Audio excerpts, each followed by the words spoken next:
कि मैं भी आपके माध्यम से देश भर के सभी लोगों को नवरात्रि की बहुत बहुत शुभकामनाएं देना चाहता हूं और साथ में ये भी कहना चाहता हूं कि शक्ति का पर्व हम इस तरह से मनाएं जिससे कोरोना परास्त करने की दिशा में हम और आगे बढ़े। सावधानी जरूर रखें, मास्क पहने, 2 गज की दूरी को भी जहां तक हो सके मेंटेन करें और स्वच्छता का भी हम आग्रह रखें। तो शक्ति का पर्व सबके लिए शुभ हो और देश की प्रगति के लिए ये शक्ति पर्व से जो नया समय शुरू हुआ है वो देश को बहुत आगे ले जाने वाला हो, ऐसी मैं सभी देशवासियों को शुभकामनाएं देता हूं। अमित जी, वैसे तो आप हमेशा चर्चा में रहते हैं अपने काम की वजह से, लेकिन इस साल आप अपने स्वास्थ्य की वजह से भी बहुत चर्चा में रहे और पूरे देश में आपके स्वास्थ्य को लेकर लोगों में चिंता भी थी। जो आपके शुभचिंतक थे वो चिंतित थे और जो आपके दुश्मन थे वो कुछ और सोच रहे थे। तो सबसे पहले पूरा देश ये जानना चाहता है आपके स्वास्थ्य के बारे में, क्या अपडेट है, आप कैसे हैं? स्पष्टता कर दूं, मेरी दुश्मनी किसी से नहीं है, मेरी ओर से। हाँ, मगर हो सकता है मेरी विचारधारा और मेरी कार्य पद्धति के सामने कुछ लोगों को कुछ आपत्तियां हो सकती है। खैर, मैं इसमें पढ़ना नहीं चाहता, परंतु मैं बिल्कुल स्वस्थ हूं, आपके सामने हूं और मुझे कोरोना हुआ था, बाद में थोड़ी वीकनेस थी और इम्यूनिटी लेवल नहीं आया था, इसलिए डॉक्टरों ने आइसोलेशन में रहने के लिए सलाह दिया था। मगर मैं अब पूर्णतः स्वस्थ हूं, अच्छे से काम कर सकता हूं और आज आपके सामने उपस्थित हूं। जी, क्योंकि पूरी दुनिया में ये अलग अलग विचारधारा रहती है नेताओं के। बड़े नेता जो हैं वो ज्यादातर अपने स्वास्थ्य को लेकर बहुत सीक्रेटिव रहते हैं। मैं जरा भी सीक्रेटिव नहीं हूं। मुझे कोरोना हुआ 20 मिनट में मैंने ट्वीट कर दिया था कि मैं कोरोना ग्रसित हूं। मेरे संपर्क में जो आए हैं तो अपना टेस्ट करा ले, क्वारंटाइन करा ले, जैसे बीमारी औरों को न लगे। इसमें सीक्रेट रखने जैसी कोई बात नहीं है। बीमारी किसी भी व्यक्ति को कभी भी किसी भी समय पे हो सकती है, इसका इलाज कराना होता है। इस दौरान आपका एक्सपोजर जो है, पब्लिक एक्सपोजर काफी कम हो गया, आप बहुत टाइम से दिखाई नहीं दिए। स्वाभाविक है जी। तो ऐसा लगता है कि जो बिहार का चुनाव होगा वो इस साल में अब आपका पहला एक्सपोजर लोगों को मिलने वाला है। जी, मैं 25 के बाद जाने वाला हूँ बिहार के चुनाव। जी, तो बिहार में मुझे याद है जब पिछली बार 2015 में मैं आपके साथ गया था चुनाव प्रचार में, उस समय भी आपने कहा था कि बीजेपी बहुत अच्छी स्थिति में है। 2015 से और इस बार की स्थिति में आप क्या अंतर देखते हैं? देखिए, 2015 में भी हम अच्छी स्थिति में थे, हमारी स्थिति में सुधार ही हुआ था। असेंबली में हमारी सीटें बढ़ी थी, मत प्रतिशत भी बढ़ा था, मगर चूंकि सामाजिक समीकरण हमारे पक्ष में नहीं था, इसलिए हम चुनाव हारे थे। और ये वास्तविकता है, सबके सामने है कि जदयू, आरजेडी और बाकी जो मोर्चा बना था उसका सामाजिक समीकरण हमसे ज्यादा मजबूत था। मगर इस बार उल्टी चीज है। इस बार सामाजिक समीकरण हमारे पक्ष में है। दूसरा, नरेंद्र मोदी जी के 5 साल समाप्त होने के बाद ये 1.5 साल जो सफलतापूर्वक कोरोना का सामना किया है और विशेषकर देश के 60 करोड़ गरीबों की चिंता कोरोना के समय में हुई है, जिस पर सबसे बड़ी आपत्ति थी, क्योंकि रोज कमाकर रोज को खाने वाला वर्ग तो वो गरीब वर्ग ही है, जिसको अगर लॉकडाउन हो जाता है, बंद हो जाता है, कल कारखाने बंद होते हैं, ऑटो रिक्शा बंद होते हैं, तो वो क्या खाएंगे। वो हरेक के गल में मार्च से लेकर छठ पूजा तक फ्री ऑफ कॉस्ट अनाज भारत सरकार की ओर से पहुंचाकर नरेंद्र मोदी जी ने बड़ी सहायता करी। हर महिला के जनधन अकाउंट के अंदर पैसे भेजे, हर किसान के बैंक अकाउंट के अंदर 6,000 रुपया भेजा, हर दिव्यांग के अकाउंट में भेजा, हर वृद्ध व्यक्ति के अकाउंट में पैसा भेजा है। मेरा कहने का मतलब है कि चाहे लघु उद्योग हो, चाहे मझले उद्योग हो, चाहे बड़े उद्योग हो, सबके लिए चिंता करने वाला एक सर्वस्पर्शीय पैकेज नरेंद्र मोदी जी ने दिया है। और बिहार जैसे प्रदेश में इसकी बहुत गहरी असर pro Bharatiya Janata party, pro NDA दिखाई देती है। बिहार सरकार ने भी बहुत अच्छा काम किया है। लगभग जितने भी प्रवासी मजदूर आए उनके रहने की व्यवस्था की, खाने की व्यवस्था की। जाने के क्वारंटाइन पीरियड समाप्त होने के बाद 1,000 रुपया उनको मुआवजा दिया गया और आज बिहार का रिकवरी रेट 90% क्रॉस कर गया है, लगभग 94% के आसपास है, जो देश में सर्वाधिक रिकवरी रेट में से एक है। आप जानते हैं बिहार का हेल्थ इंफ्रास्ट्रक्चर स्वाभाविक रूप से बाकी राज्यों की तुलना में निर्बल माना जाता था। फिर भी 94% का रिकवरी रेट मैं मानता हूं नीतीश सरकार की बहुत बड़ी उपलब्धि है। तो मोदी जी के नेतृत्व में भारत सरकार और नीतीश जी के नेतृत्व में एनडीए की बिहार सरकार, ये दोनों ने जो कोरोना में काम किया है, मैं मानता हूं कि इस चुनाव में हमारी बहुत बड़ी जमा पूंजी है जिसका फायदा हमें होने जा रहा है और सामाजिक समीकरण हमारे पक्ष में है। आपको याद होगा जब ये कोविड-19 का सिलसिला शुरू हुआ था तो उस समय प्रवासी मजदूरों की बहुत बड़ी समस्या बन गई थी। मीडिया में भी बहुत उसका हाइप हुआ था और उस समय ऐसा लगता था कि जैसे स्थिति जो है वो कंट्रोल में नहीं है, जिस तरीके से लोग बाहर निकल गए थे। आपको ऐसा लगता है कि उस स्थिति का, उन तस्वीरों को आपको लाभ होगा या उसका नुकसान भी हो सकता है? और ये पहला रेफरेंडम है उस पर देश का, क्योंकि पहला चुनाव है अब इस दौर में।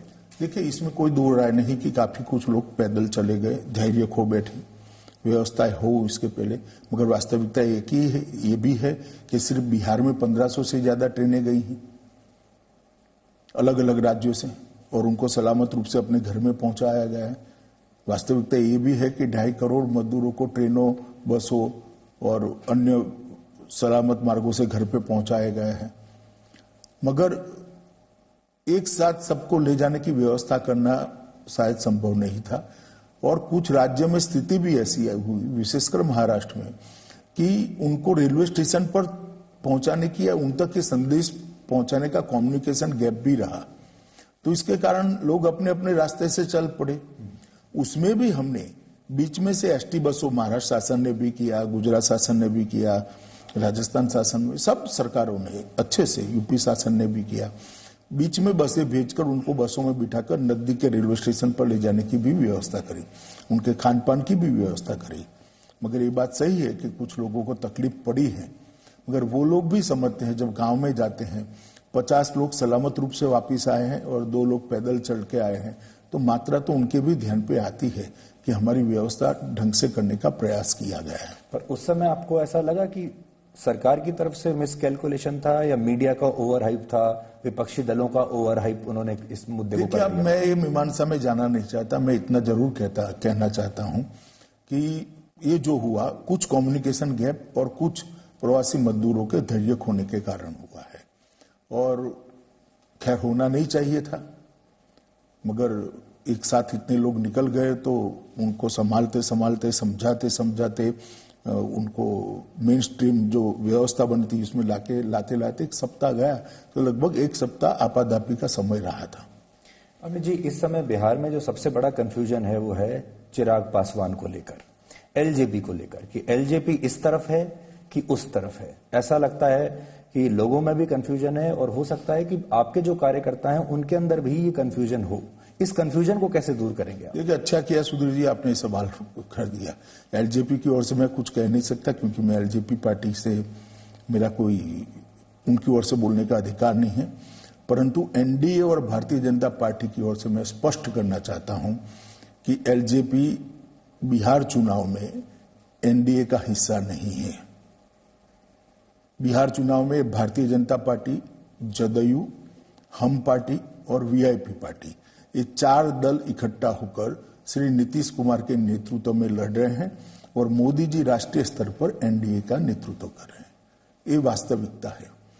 तो मैं अपील करना चाहूंगा भारतीय जनता पार्टी, जदयू, हम पार्टी और वीआईपी पार्टी के सभी कार्यकर्ताओं को एकमुश्त होकर ये चारों दलों के प्रत्याशी जहां पर भी चुनाव लड़ते हैं प्रचंड बहुमत के साथ उनको जिताने के एडी चोटी का जोर लगाकर प्रयास करें। चुनाव में कई बार ऐसी चीजें कही जाती है जिससे कंफ्यूजन हो, मगर बिहार की जनता की राजनीतिक परख बड़ी पैनी होती है। जो बिहार की राजनीति को जानते हैं उनको मालूम है सबसे ज्यादा देश में राजनीतिक रूप से जागरूक जो 2-3 प्रदेश है उसमें से एक बिहार है। उनको मालूम है कौन कहाँ है। अखबार में फोटो लगाने से या पोस्टर में फोटो लगाने से कुछ नहीं होता। मोदी जी जाएंगे, मैं जाऊंगा, हमारे राष्ट्रीय अध्यक्ष जी जाकर स्पष्टता कर कर आएंगे, ये कोई छिपी रहने वाली बात नहीं। ये तय है कि नीतीश कुमार के नेतृत्व में है, हम एनडीए की लड़ाई लड़ रहे हैं जिसमें एलजेपी कहीं पर भी नहीं है। चिराग पासवान का ये बयान कि मेरे दिल में मोदी जी ऐसे बसते हैं जैसे हनुमान जी के दिल में श्री राम बसते थे और आप मेरा दिल चीर के देख लीजिए तो मोदी जी की तस्वीर निकलेगी। आपको ऐसा लगता है ये कंफ्यूजन फैलाने के लिए बयान नहीं, दिया ऐसा है? तो कई ऑपोजिशन वालों के मन में है। इट डजंट मीन कि वो भारतीय जनता पार्टी में है, काफी लोगों के मन में है। आपको ऐसा लग रहा है कि चिराग पासवान थोड़े ज्यादा एम्बिशियस हो रहे हैं, महत्वाकांक्षी हो रहे हैं, और इस वजह से, क्योंकि जब तक पासवान जी जीवित थे तब तक आपको इस तरह की कोई समस्या देखने को नहीं मिली थी। अब उनका अपना आकलन है, वो महत्वाकांक्षी है या नहीं है, ये टिप्पणी करने का मुझे अधिकार नहीं है। मगर मैं इतना जरूर कहना चाहता हूं कि हमारी ओर से, एनडीए की ओर से भारतीय जनता पार्टी इनसे चर्चा कर रही थी, नड्डा जी कर रहे थे, मैं भी कर रहा था। हम दोनों ने, हमारे राष्ट्रीय अध्यक्ष महोदय ने और मैंने पर्याप्त सीटें उनको ऑफर की थी, परंतु वो नहीं माने और अंततोगत्वा उन्होंने गठबंधन तोड़ दिया। जब गठबंधन तोड़ दिया तो आज वो हमारे गठबंधन में नहीं है, जहां तक बिहार चुनाव का सवाल है। पर केंद्र में वो गठबंधन में बने हुए हैं, ये कंफ्यूजन इसलिए भी है। अभी बिहार चुनाव का समय है, उसके बाद जो स्थिति स्पष्ट होगी इस पर ज्यादा स्पष्टता होगी। परंतु मैं इतना स्पष्ट कर देता हूं कि बिहार के चुनाव में लोजपा एनडीए का हिस्सा नहीं है। 4 ही पार्टी, हम पार्टी, जदयू, भाजपा और वीआईपी पार्टी, ये 4 ही पार्टी एनडीए का गठबंधन है।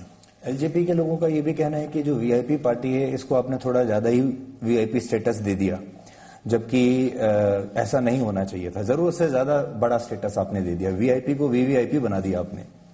चलिए, वो उनका अभिप्राय है। हमारा तो आग्रह है कि होता है भाजपा का, मोदी जी के नेतृत्व में हमेशा, कि पिछड़ों को ज्यादा से ज्यादा, अति पिछड़ों को ज्यादा से ज्यादा और जो वंचित है उनको ज्यादा से ज्यादा स्थान दिए जाए। अब 2-3 सीटें ज्यादा भी मिली होगी तो क्या है। जी, नीतीश कुमार जी को लेकर जब आप ग्राउंड पर जाते हैं तो एक तो होता है कि बहुत अति उत्साह होता है, जोश होता है, मेरा नेता कैसा हो, मुख्यमंत्री कैसा हो, तो तुरंत दिल से आवाज निकलती है नीतीश कुमार जैसा हो। पर अगर हम ये ना भी कहें कि एंटी इनकम्बेंसी वेव उनके खिलाफ है, पर इतना तो कह सकते हैं कि उत्साह उतना नहीं है उनको लेकर, इसका आपको नुकसान होगा? मैं ऐसा नहीं मानता।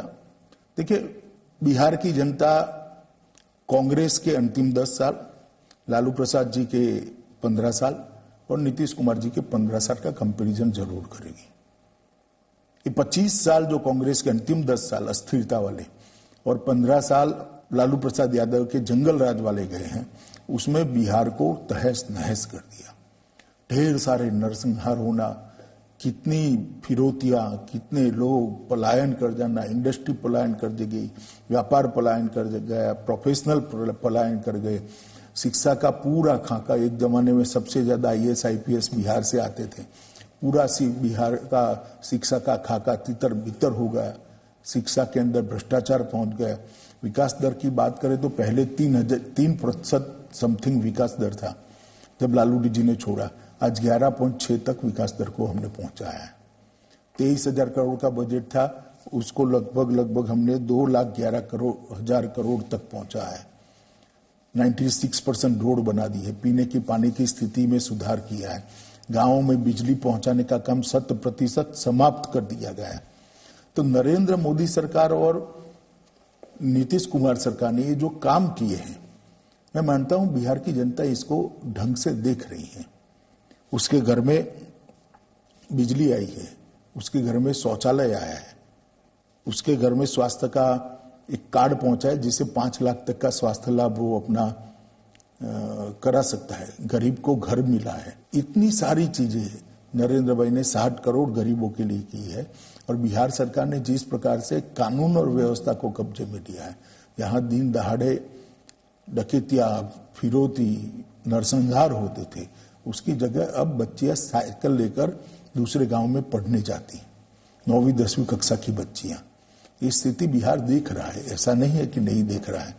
और जब वोट डालने जाएंगे तो एक और तो कोरे वादे हैं और एक भयावह बैकग्राउंड है, दूसरी ओर कंक्रीट नक्कर किया हुआ काम है और आगे की ठोस रणनीति है।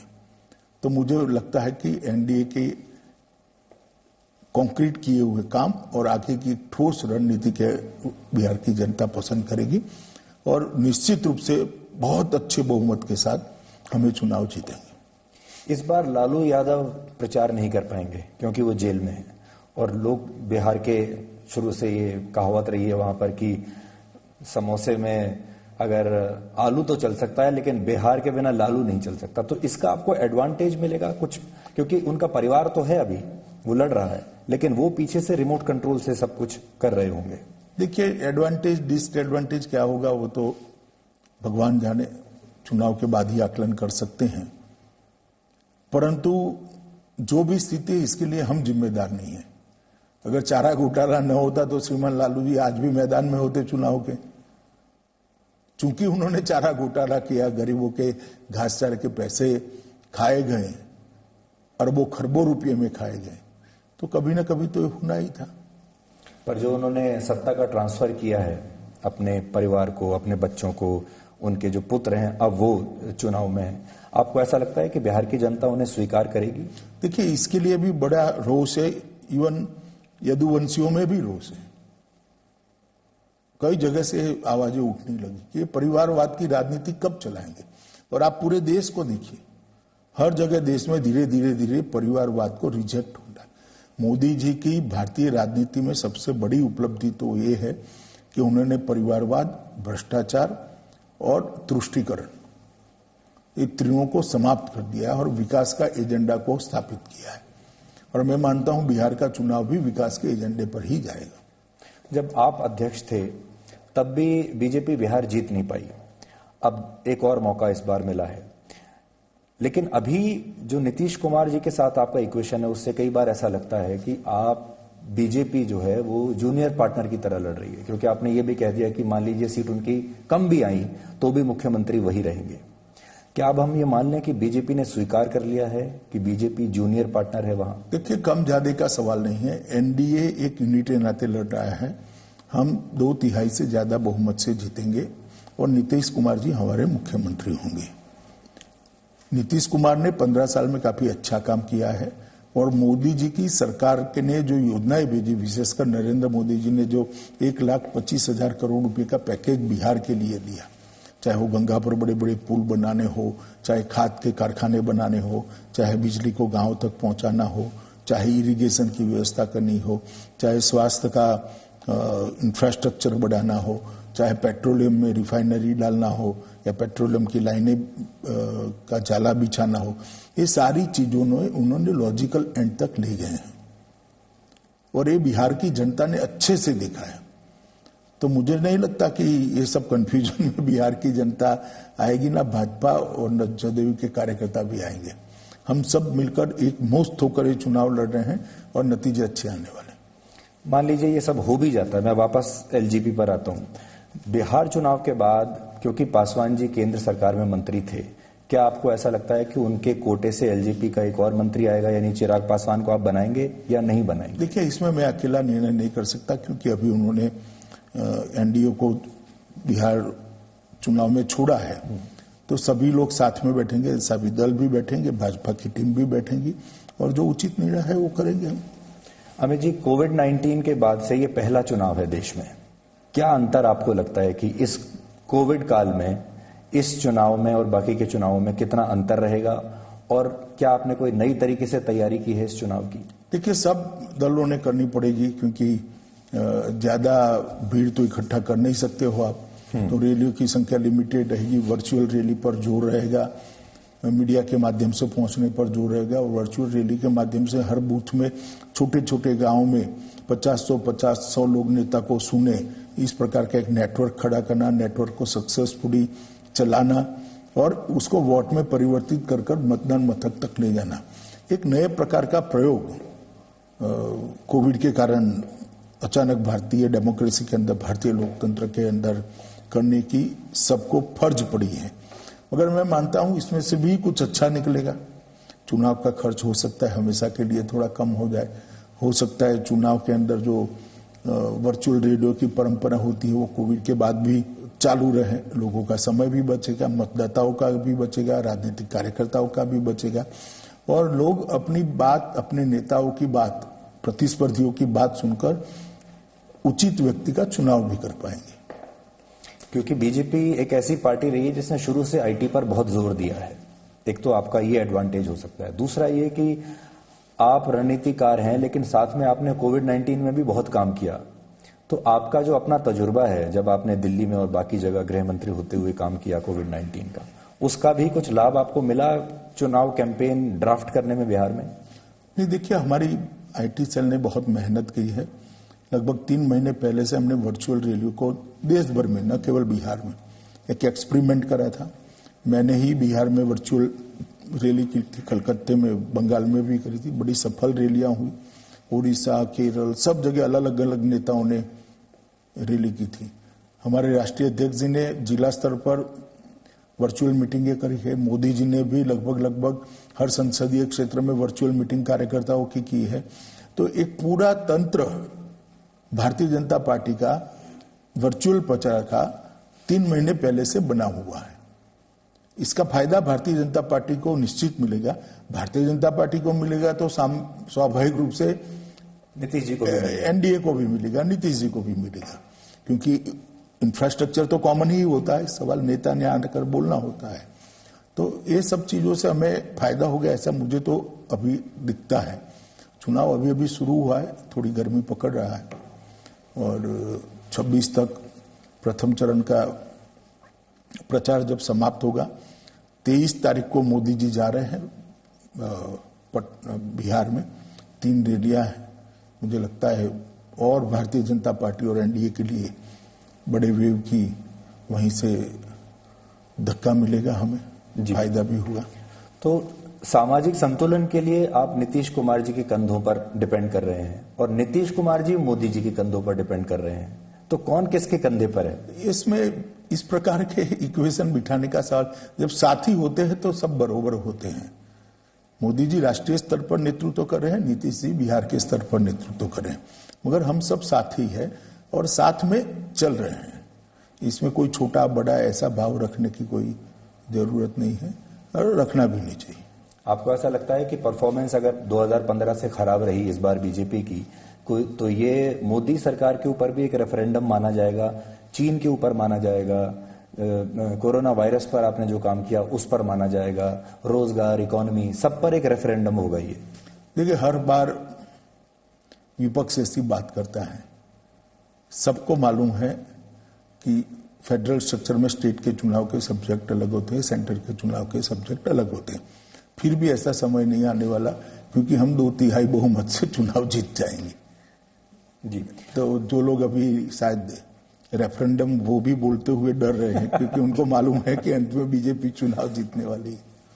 अमित जी, पूरे दुनिया में अब कह रहे हैं कि सेकेंड वेव आ रहा है कोविड का और बहुत सारी जगह लॉकडाउन का दूसरा चरण शुरू हो गया है। क्या भारत में भी सेकेंड लॉकडाउन के लिए आप लोगों ने कुछ सोच कर रखा है, कंसीडर भी किया है आपने? नहीं, अभी प्रधानमंत्री जी के नेतृत्व में हमने एक सावधानी का बड़ा अभियान चलाया है। वो गांव-गांव तक, स्कूल तक, पुलिस थाने तक, आंगनवाड़ी तक, हेल्थ वर्कर तक, हर घर तक पहुंचाने का प्रयास किया है कि जब तक टीका नहीं संशोधित हो जाता और जब तक इसकी दवाई नहीं बन जाती, मास्क लगाना, 2 गज की दूरी रखना और हाथों को कई बार दिन में अच्छे से साफ करना, ये तीनों चीजों पर बल देना यही है। और जहां तक हेल्थ इंफ्रास्ट्रक्चर का सवाल है, मैं मानता हूं कि लॉकडाउन के वक्त ही हमने हेल्थ इंफ्रास्ट्रक्चर को ढंग से सुधार कर लिया था। भारत में कोविड को लड़ने के लिए दुनिया में कह सकते हैं हम कि सबसे अच्छा हेल्थ इंफ्रास्ट्रक्चर है। इसके प्रोटोकॉल्स बन गए हैं कि किस स्टेज पर किस दवाई देनी है, किस नहीं देनी है, रिपोर्ट किस तरह से निकालनी है।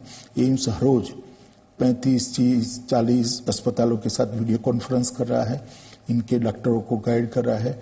पेचीदे जो केस हैं, जो कॉम्प्लिकेटेड केस हैं, इसको रिफर किया जा रहा है, उस पर यहाँ से एडवाइस भी जा रही है। इसके कारण मृत्यु दर भी कम हो रहा है और रिकवरी रेट बहुत तेजी से बढ़ रहा है। और ये हेल्थ इंफ्रास्ट्रक्चर बनाने का काम हमारा, जब मोदी जी ने लॉकडाउन किया तब विपक्ष के कुछ नेता, विशेषकर राहुल गांधी, कहते थे पूरा देश बंद कर दिया, लॉकडाउन करने की जरूरत नहीं थी, ब्ला ब्ला ब्ला। आज उनको मालूम नहीं है कि अगर लॉकडाउन न करते और उस वक्त पीक आता तो बगैर हेल्थ इंफ्रास्ट्रक्चर के लाखों करोड़ों लोग मर जाते। और वो तो अभी भी मानने के लिए तैयार नहीं है। वो तो उनको तो हर चुनाव में जनता ही मनाएगी, मैं और आप नहीं मना पाएंगे। परंतु हेल्थ इंफ्रास्ट्रक्चर बन गया है, वास्तविकता है। क्योंकि मृत्यु दर तो कोई मैनेज नहीं कर सकता।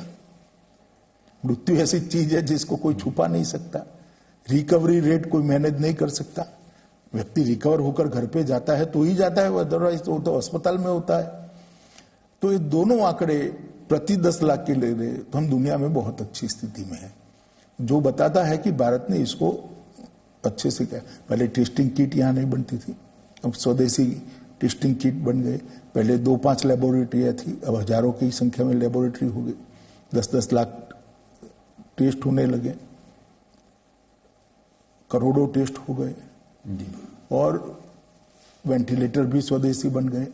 कई जगह पे आईसीयू बढ़ाए गए, कई अस्पताल नए बनाए गए। ये सारी चीजों को बढ़ाकर हमने एक कोरोना की स्थिति के सामने मोदी जी के नेतृत्व में सफल लड़ाई लड़ी है। और बीच में एक भय था कि ऑक्सीजन की किल्लत आएगी, इसके लिए भी वॉर फुटिंग पर मोदी सरकार ने एक्शन लिए और आज वो भी स्थिति को हम निपट रहे हैं और ग्राफ धीरे धीरे धीरे नीचे जा रहा है। भगवान करे कोई सेकेंड वेव ना आए। आएगा तो इसके खिलाफ भी लड़ेंगे, क्योंकि पर आपको लगता है कि लड़ना ही तो जीवन है। सेकेंड लॉकडाउन की भी तैयारी कुछ करके रखनी चाहिए। लॉकडाउन का शायद नौबत न आए जी, मैं नहीं मानता लॉकडाउन का नौबत आएगा, परंतु इसके खिलाफ लड़ने की तैयारी सरकार की, भारत सरकार की, राज्य सरकारों की भी, सभी दलों की राज्य सरकारों की पर्याप्त है और अच्छी है। 2 दिन पहले कांग्रेस पार्टी के एक नेता हैं शशि थरूर, उन्होंने पाकिस्तान में एक लिटरेचर फेस्टिवल में बोलते हुए कहा कि पाकिस्तान ने भी भारत से ज्यादा अच्छा काम किया है कोविड के कंट्रोल को लेकर। तो और आपने देखा होगा कि कांग्रेस पार्टी के जो नेता हैं वो पाकिस्तान में बहुत दिलचस्पी दिखाते हैं और पाकिस्तान उन्हें बहुत अच्छा लगने लगा। फिर से वापस पाकिस्तान की तारीफ हो रही है। तो आप गृह मंत्री हैं, आपने इतना काम किया, जब आप ही के देश का एक नेता पाकिस्तान में जाकर ये कहता है कि Pakistan is better than India. देखिए, इसमें मुझे कोई आश्चर्य नहीं होता। कांग्रेस शुरू से ये कर रही है, अपीसमेंट के लिए, वोट बैंक की राजनीति के लिए पाकिस्तान की पीठ थपथपाना कोई नई बात नहीं है। स्वयं राहुल गांधी ने कहा कि कश्मीर में धारा 370 हटाने के बाद जब अंतर्राष्ट्रीय मंचों पर चर्चा हो रही थी, इमरान का समर्थन हो जाए, इस प्रकार के स्टेटमेंट उन्होंने भी दिए थे। मणिशंकर अय्यर ने भी कई बार दिए, अब शशि थरूर दे रहे हैं। मगर मैं देश की जनता को इतना जरूर कहना चाहता हूं कि अपनी ओछी अपीसमेंट की पॉलिटिक्स के कारण जो लोग देश के हितों को ताक पर रखते हैं, देश के सम्मान को ताक पर रखते हैं, उनको पहचानने की जरूरत है। और अब वो एक्सपोज हो चुके हैं, ये अब नहीं चलेगा। देश की जनता उनको जान चुकी है।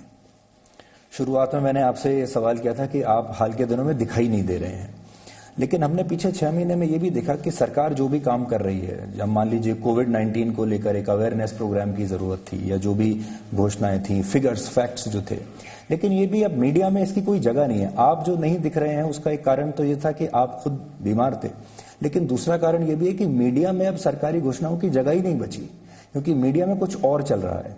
पीछे 6 महीने से मीडिया की भी काफी आलोचना हुई, ये सोचकर कि इस समय भी सिर्फ सुशांत सिंह राजपूत की खबरें ही चलती रही।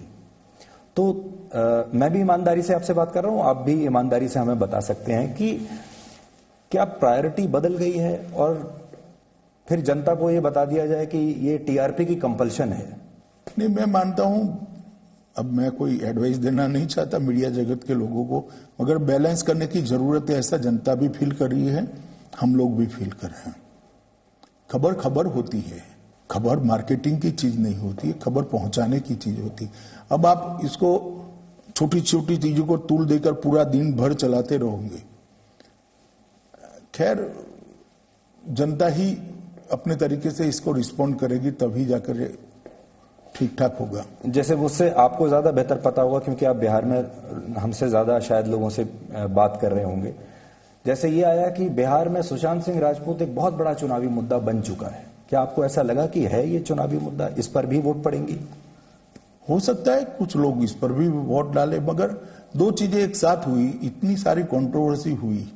मुझे आश्चर्य इस बात का था कि महाराष्ट्र सरकार ने क्यों सीबीआई को पहले नहीं दे दिया। सुप्रीम कोर्ट को, देश के उच्चतम न्यायालय को फैसला करना पड़ा और बात लिंगरिंग हो गई तो बड़ी हो गई। अगर पहले से ही सीबीआई को दे देते, इनके परिवार की अगर मांग है, और सीबीआई को दे देते तो बात खत्म हो जाती वहां पर। खैर, अब मीडिया ने भी इसको ज्यादा तूल भी दिया। जी, लेकिन एनसीबी आपके अंडर है, सीबीआई भी आपके पास है, एम्स का बोर्ड भी आपके पास है, तो क्या आपने उनको कुछ निर्देश दिया? नहीं, मेरा निर्देश देने का कोई कतई सवाल ही नहीं खड़ा होता है। सब संस्थाएं अपने अपने रूप से स्वतंत्र रूप से जांच कर रहे हैं और ये न्यूट्रल जांच होनी चाहिए। भारत सरकार, कम से कम नरेंद्र मोदी सरकार, इस प्रकार की चीजों में विश्वास नहीं रखती है कि हम एजेंसियों की जांच के अंदर कोई राजनीतिक निर्देश दें। तो आपकी तरफ से इस मामले को लेकर कोई ब्रीफिंग नहीं थी? ब्रीफिंग एक भी नहीं हुआ, वो तो छोड़िए। हमने इतना ही कहा है कि जो सच है उसको लेकर जनता के सामने रखिए, अदालत के सामने रखिए। जी, अमित जी, हाल के 6 महीनों में अदालतों में मीडिया को लेकर, अदालतों में और थानों में मीडिया को लेकर जितने केसेस आए इतने पहले कभी नहीं देखे गए। अचानक से एक नया दौर शुरू हुआ है। अदालतें सरकार से पूछती हैं आपके पास क्या मैकेनिज्म है, आप क्या कर रहे हैं। थानों में जब केसेस जा रहे हैं उसमें राजनीति होती है, गलत को सही, सही को गलत। आजकल जो कुछ हो रहा है इसको लेकर, क्योंकि आप देश के गृह मंत्री, इसलिए मैं आपसे पूछ रहा हूं, ये टीआरपी घोटाला हुआ है, इसको लेकर आपसे पूछ रहा हूं कि इसको लेकर क्या चिंतित हैं आप? सरकार इस पर क्या करेगी या अभी सिर्फ मीडिया के ऊपर छोड़ेगी कि सेल्फ रेगुलेशन ही चले? देखिए, संदेहास्पद स्थिति किसी भी क्षेत्र में हो, वो समाज जीवन के लिए चिंता का विषय होता है, और समाज जीवन के लिए चिंता का विषय होता है तो सरकार के लिए भी चिंता का विषय होता है। मैं अभी इस स्तर पर तो कुछ कह नहीं सकता, मगर जिस प्रकार से विगत कुछ दिनों से न्यूज आ रही हैं, मुझे लगता है व्यवस्थाओं को चुस्त दुरुस्त करने की जरूरत कहीं ना कहीं है, और कम से कम इसमें पॉलिटिक्स नहीं होनी चाहिए। जी, मैं यहाँ रेगुलेशन की बात नहीं कर रहा हूं, लेकिन क्या आपको लगता है कि यूनिफॉर्मिटी नहीं है पूरे देश में? ये तो अच्छी बात है कि मीडिया के पास सेल्फ रेगुलेशन है, वैसा ही रहना चाहिए, लेकिन जो हमारे देश के कानून है उनका भी पालन उस समय होता रहे, वो भी इंश्योर करना जरूरी है। नहीं, वो अब मीडिया के लोग और अदालत ही मिलकर कर सकते हैं, क्योंकि हम करने भी जाएंगे जी तो इसका गलत अर्थ निकलेगा और करना भी नहीं चाहिए। तो मीडिया के लोग और जो संस्थाएं बनी हुई है वो और अदालत ही इसको ठीक करे, अगर ठीक करने की जरूरत है तो। जी, अब मैं बंगाल पर आता हूं। बंगाल में जो कुछ हो रहा है, क्या आपको ऐसा लगता है कि वहां बिल्कुल सही समय है ये राष्ट्रपति शासन लगाने का? आप इसके पक्ष में हैं? देखिए, मैं राष्ट्रपति शासन लगना चाहिए या नहीं लगना चाहिए इसके बारे में कुछ कहना नहीं चाहता, और इस प्रकार के इंटरव्यू में मैं कह भी नहीं सकता, परंतु इतना जरूर कहता हूं कि बंगाल के अंदर चिंताजनक स्थिति है। राजनीतिक प्रतिद्वंदियों की हत्या करना, हत्या होना, और बाद में उसी दल के लोगों को वो हत्या में फंसा देना, खुलेआम रोड पर शूट आउट होने, हर जिले में बम के कारखाने मिलने, प्रशासन चरमरा गया है। अम्फान साइक्लोन के बाद जो लोगों को मदद पहुंचनी थी उसमें भी अपीसमेंट, कोरोना का पूरा व्यवस्था टूट पड़ा है, कोरोना के खिलाफ लड़ाई का हर तरह से एडमिनिस्ट्रेशन चरमरा गया है, और बंगाल की जनता त्राही त्राही है। हम तो वहां ऑपोजिशन में है, संघर्ष कर रहे हैं, जनता की आवाज को बुलंद कर रहे हैं, हमारे कार्यकर्ताओं पर दमन हो रहा है, हत्याएं हो रही, और मैं मानता हूं कि शायद ही देश में ऐसा कोई राज्य होगा जिसमें राजनीतिक विंडिक्टिवनेस के कारण इतनी हत्याएं रिसेंट पास्ट में हुई होगी। जो बंगाल की स्थिति है वो चिंताजनक तो है ही। राष्ट्रपति शासन एक अलग विषय है, इसके संवैधानिक पैरामीटर्स भी है, और फैसला इस प्रकार के इंटरव्यू में आना से नहीं होता है, इसकी प्रक्रिया होती है, परंतु चिंताजनक हालत है। जब ममता बनर्जी विपक्ष में थी तब यही आरोप वो सीपीएम के खिलाफ लगाती थी, और तब राष्ट्रपति शासन की मांग भी करती थी। अगर उस बेंचमार्क से आप जाना चाहेंगे? नहीं, देखिए, मांग तो हमारे कार्यकर्ता भी कर रहे हैं, भाजपा के कार्यकर्ता भी मांग कर रहे हैं, मगर सरकार को बैलेंस तरीके से सोचकर आगे बढ़ना होता है। जब आप कोविड-19 को लेकर अलग अलग मुख्यमंत्रियों के साथ बैठक करते थे कोऑर्डिनेशन के लिए, प्रधानमंत्री भी करते थे, आप भी करते थे, ऐसे कुछ मुख्यमंत्री थे जिन्होंने आपको सपोर्ट नहीं किया, जिन्होंने आपको कोई कोऑर्डिनेशन आपके साथ दिखाया ही नहीं, या जो आप यहां से तय करते थे उसका उल्टा वो अपने यहां ग्राउंड पर करते थे? बंगाल ने ही करा है, बाकी बाय एंड लार्ज तो हमें कोई जगह पे दिक्कत नहीं आई, चाहे कांग्रेस के राज्य हो चाहे कम्युनिस्ट राज्य हो, सब ने माना है, क्योंकि ये एक ऐसी लड़ाई थी जिसको कम से कम पार्टी पॉलिटिक्स के ऊपर उठाना चाहिए, ऐसा सब मानते थे। और प्रधानमंत्री जी ने पे बिल्कुल अब पॉलिटिकल स्टाइल से जिसको जो नीड थी वो नीड केंद्र की ओर से पूरी करने का प्रयास किया, सबके साथ बात करी, वो स्वयं करते थे, मैं भी करता था, कई बार वीडियो कॉन्फ्रेंस से भी बात हुई, कई बार नीड बेस पर 1-to-1 भी बातें हुई, लंबी बातें हुई, और कई बार टीमें भी यहां से सहायता के लिए जी भेजी गई और इसका फायदा भी हुआ है। तो कोई किसी को नीचा दिखाने के लिए या कोई प्रचार के लिए नहीं था, टीमें गई, आपको मालूम भी नहीं पड़ा, टीमें अपना काम कर कर वापिस आ गई, वहां रिकवरी रेट भी सुधरा, डेथ रेट भी कम हुआ और हेल्थ इंफ्रास्ट्रक्चर इंप्रूव भी हुआ।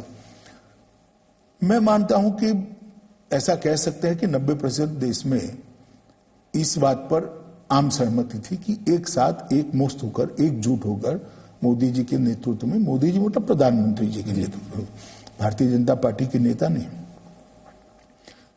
मोदी जी के नेतृत्व में ये लड़ाई को लड़ना चाहिए। और सभी राज्यों के मुख्यमंत्रियों ने भी अपने अपने राज्य में उनके नेतृत्व में लड़ाई को अच्छे से लड़ा है।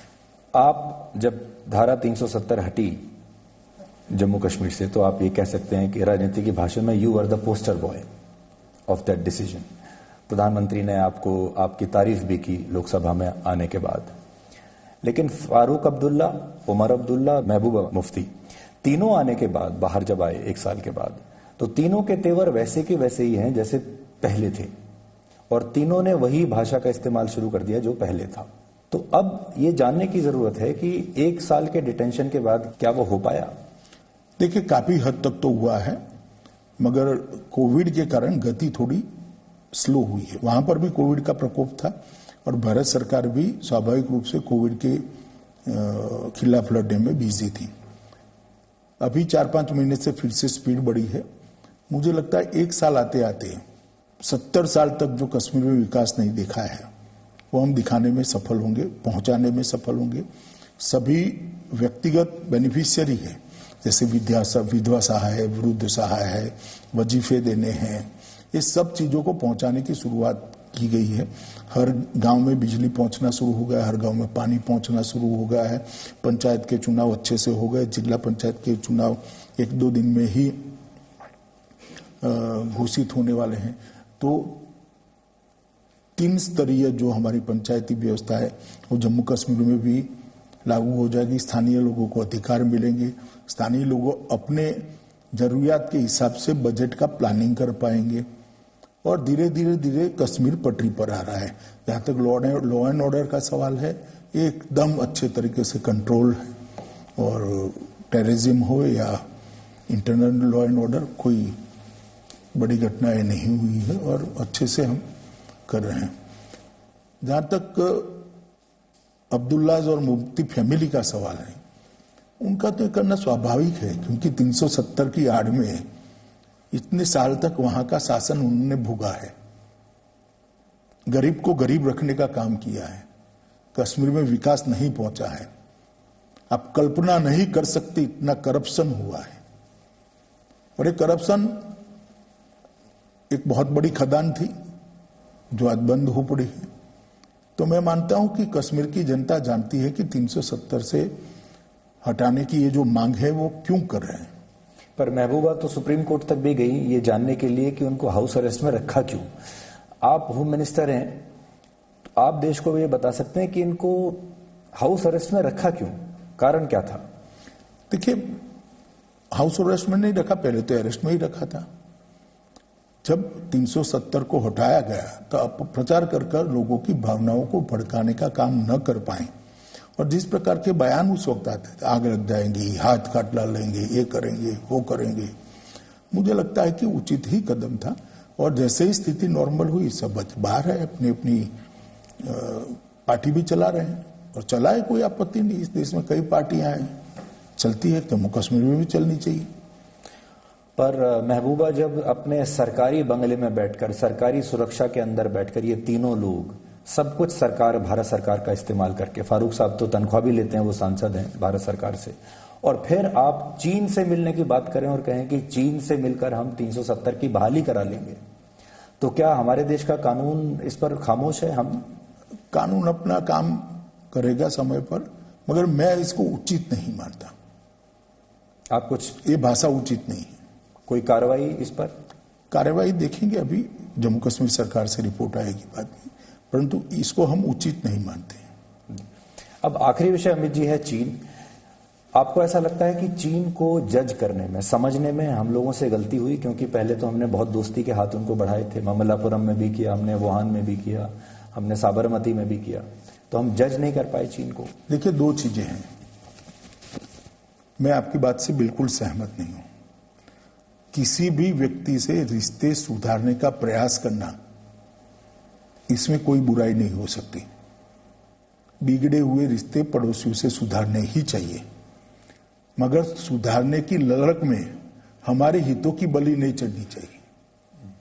हमने सुधारने का प्रयास किया, जब भी हमें लगा कि हमारी सीमाओं पर अतिक्रमण का प्रयास हो रहा है, हमने आंख में आंख डालकर जवाब दिया है। ये 62 वाली स्थिति नहीं है। रिश्ते सुधारने का प्रयास हमने पाकिस्तान से भी किया था, चीन से भी किया था, सबसे करना भी चाहिए, मगर जब आप योग्य प्रतिभाव देने की बजाय अलग तरीके से बर्ताव करोगे, तो उस वक्त हमारा स्टैंड अलग होगा और देश की सीमाओं की सुरक्षा के लिए कटिबद्धता का होगा, जो मोदी सरकार ने अच्छे ढंग से कर दिखाया है। तो क्या हम 2 फ्रंट वॉर के लिए तैयार हैं? जैसे अभी बात हो रही है पाकिस्तान और चीन के दोनों फ्रंट एक साथ अगर खुलते हैं तो? मैं नहीं मानता ऐसी नौबत आएगी। अभी कूटनीतिक स्तर पर भी बात हो रही है और सेना के अधिकारियों के बीच में भी बात हो रही है। आशा करनी चाहिए रास्ता निकल आएगा, अच्छा रास्ता निकल आ जाए। मगर मैं इतना कह सकता हूं कि भारत की 1 इंच की भूमि पर कोई अतिक्रमण नहीं कर पाएगा, पर ये भारत सरकार का अटल निर्णय है। पर गलवान के बाद उन्होंने अतिक्रमण किया है या नहीं किया है? देखिए, अभी मैं फिर से एक बार कहता हूं, भारत की भूमि पर 1 इंच अतिक्रमण छोड़ दीजिए, अंदर गप्पे लगाते 12 किलोमीटर अंदर आ गए, 30 किलोमीटर, 1 इंच भी भूमि हमारी किसी के हाथ में हम नहीं जाने देंगे। ऐसे राहुल गांधी ने कहा था कि उनके पास है फॉर्मूला 15 मिनट वाला, तो आप उनसे भी सीख सकते हैं। भैया, वो 62 में ही कर लेते तो इतना हजारों वर्ग हेक्टर भूमि न चला जाता। उस वक्त के तो प्रधानमंत्री ने आसाम को कह दिया बाय बाय आसाम, आकाशवाणी पर, और कांग्रेस पार्टी हमें यह नसीहत दे रही है। आपके परनाना की सरकार थी तभी जमीन जाती रही। हमारे समय में कम से कम हमने डटकर मुकाबला किया है। मैं तो गर्व करता हूं बिहार रेजिमेंट के उन जवानों पर, जिन्होंने इतनी हड्डियां गलाने वाली ठंड में भी रात को मुस्तैद रहकर हमारे देश की सीमा की सुरक्षा की है और कठोर जवाब दिया है, शहीद भी हुए। अब इसमें लेटेस्ट ये है, जो मैं आपसे बिल्कुल ताज़ा बात जो कर रहा हूं, वो ये कि लेह में जब आप अपना लोकेशन फीड करते हैं तो लेह को, वो जम्मू कश्मीर को चाइना का हिस्सा दिखा रहे हैं उनके फोन में जो मैप्स हैं। इसी तरीके से जो उनके फोन है चाइना के, वो अरुणाचल प्रदेश को भारत का हिस्सा दिखा ही नहीं रहे। तो ये एक आईटी वॉर में भी तब्दील हो गया। अब नहीं, देखिए, ये आज से नहीं है। मैंने बोला ना, आजादी के समय से 62 से विशेष कर चल रहा है और हम इसके खिलाफ तो लड़ रहे हैं। हमारी जो हक की लड़ाई है बातचीत में, वो इसी के तो खिलाफ है। कोई सॉल्यूशन आप देख रहे हैं नियर फ्यूचर में? सॉल्यूशन तो अब वार्ता से ही आ सकता है। वार्ता चल रही है, देखिए, सबने आशा करनी चाहिए कि अच्छा सॉल्यूशन निकले। अभी तक अपने देश में दिवाली जब भी आती थी तो चाइना का अच्छा खासी भूमिका रहती थी बाजारों में। इस बार कुछ कमी देखते हैं आप दिवाली पर? निश्चित रूप से कमी दिखाई पड़ती है बाजारों में, अखबारों में मैं तो पढ़ता हूं, ज्यादा बाजारों में गया नहीं, मगर देश की जनता के मन में भी गुस्सा तो है। जी अमित जी, आखिरी सवाल ये है कि आप खुद बीमार रहे, कोविड-19 का से आपने मुकाबला किया, एक व्यक्ति के तौर पर, व्यक्तिगत तौर पर और एक नेता के तौर पर ये नई स्थिति ने आपको कैसे चेंज किया है?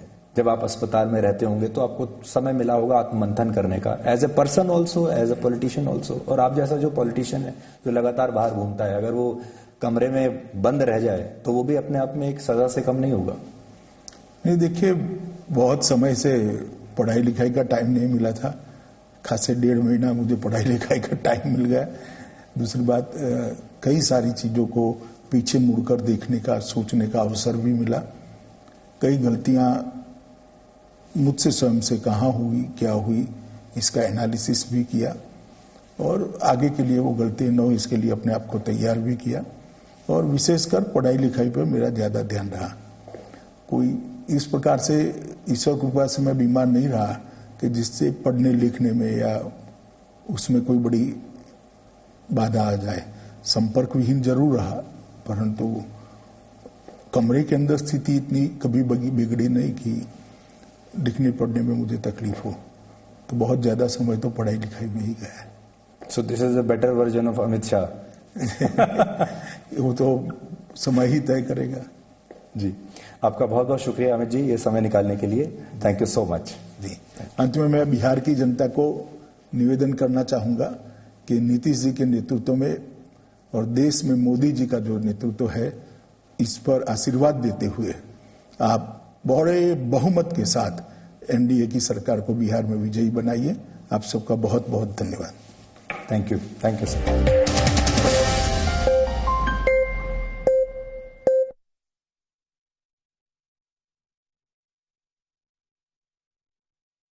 तो मैं मुस्कुराता हूं। जब आपका दिन अच्छा गुजरता है तो मैं भी सुकून से सोता हूं।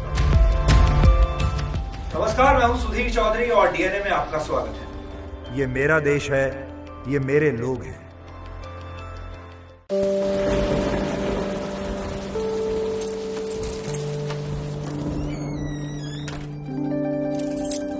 ये मेरे पापा हैं।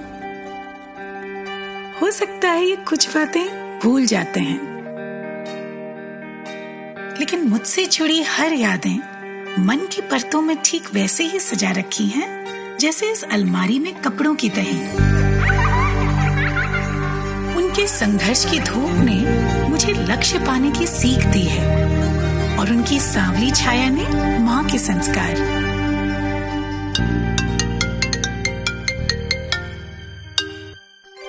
प्रणाम पापा। जीते रहो। आज तो हाँ पता है, आज आपके लिए बहुत स्पेशल दिन है। आज मैं आपको बहुत मिस कर रही हूँ पापा। इतिहास में ऐसा पहली बार हो रहा है जब लेफ्टिनेंट के परिवार वाले